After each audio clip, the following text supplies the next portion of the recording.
saules, bouleaux, mais aussi plantes herbacées et algues, que ce soit pour leur écorce, leurs bourgeons, leurs fruits ou leurs feuilles, presque tout y passe.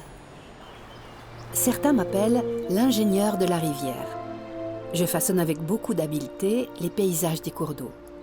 Oh, mais rassurez-vous, personne ici ne s'en plaint.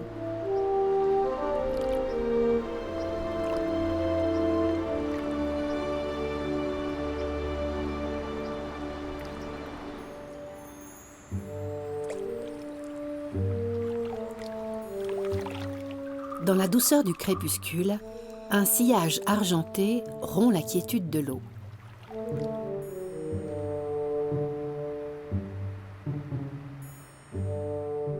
Le castor, c'est vraiment un animal fascinant de notre faune suisse et européenne. C'est malheureusement un animal nocturne, comme beaucoup de mammifères, et du coup on a beaucoup de peine à l'observer réellement. Par contre, on a la chance qu'il laisse derrière lui beaucoup d'indices de sa présence, beaucoup de traces, comme on peut le voir ici avec un arbre qu'il a rongé jusqu'à ce qu'il s'abatte. Il va faire comme ça des écorçages partout sur le territoire où il habite. Le castor est un nageur hors pair, parfaitement adapté à la vie aquatique. Ses pattes arrière sont palmées, sa queue aplatie sert de gouvernail et de propulseur et permet de freiner l'élan.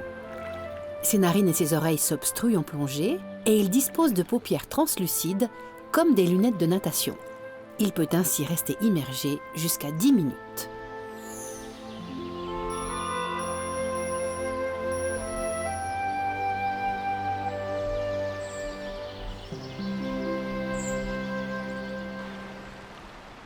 Le castor a une double vie.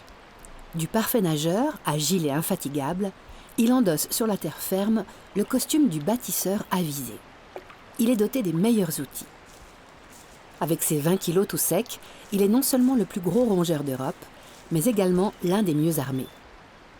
Ses incisives sont de véritables ciseaux à bois, résistantes à toute épreuve et capables de ronger les troncs les plus coriaces à longueur de journée. Mais comment le castor réalise-t-il une telle prouesse ? Comme chez tous les rongeurs, ses dents poussent en permanence pour compenser leur usure. Mais il a un secret supplémentaire. L'émail de ses incisives contient du fer qui les rend plus résistantes, tout en leur conférant une séduisante couleur rouille. Le castor n'utilise pas ses dents prodigieuses uniquement pour se nourrir. Cet infatigable bûcheron et maçon crée et entretient des barrages.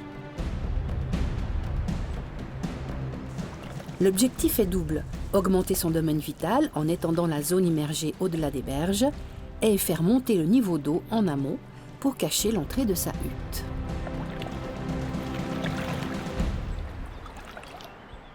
La hutte est faite de branches de bois colmatées avec de la boue. Elle possède une entrée accessible uniquement par un passage immergé sous l'eau. Une première pièce est utilisée pour le séchage du pelage.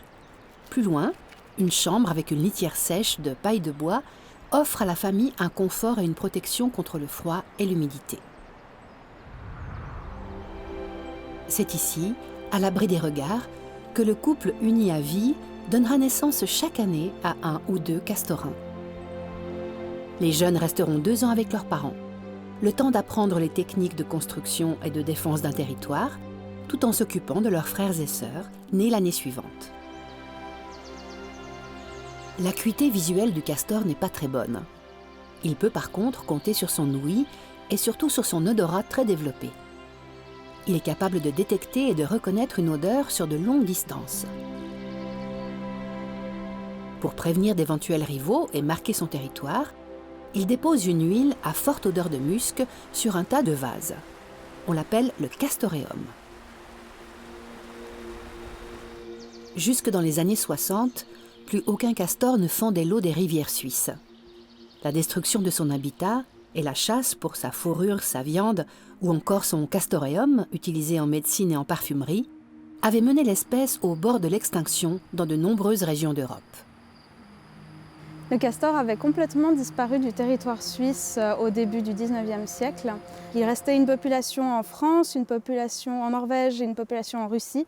C'est grâce aux efforts de plusieurs naturalistes passionnés que cette espèce a pu être réintroduite. On a utilisé des individus prélevés là dans la nature pour reformer la population suisse. Et on peut compter maintenant, en tout cas tous les chiffres de 2015 ont tourné autour de 2800 castors en Suisse. Les nombreuses activités du rongeur profitent à une large biodiversité. Ces barrages, en rehaussant le niveau de l'eau, favorisent la présence de plantes aquatiques, mais aussi de poissons, d'amphibiens, de reptiles ou encore d'insectes et de leurs prédateurs, comme certaines espèces d'oiseaux et de chauves-souris. Contrairement aux idées reçues, son action sur la végétation est positive. Le castor éclaircit les forêts en bordure des berges. La lumière et la chaleur du soleil pénètrent alors jusqu'au sol, créant ainsi des prairies fleuries et humides près des cours d'eau. Cette grande diversité de plantes favorise l'installation d'une faune variée.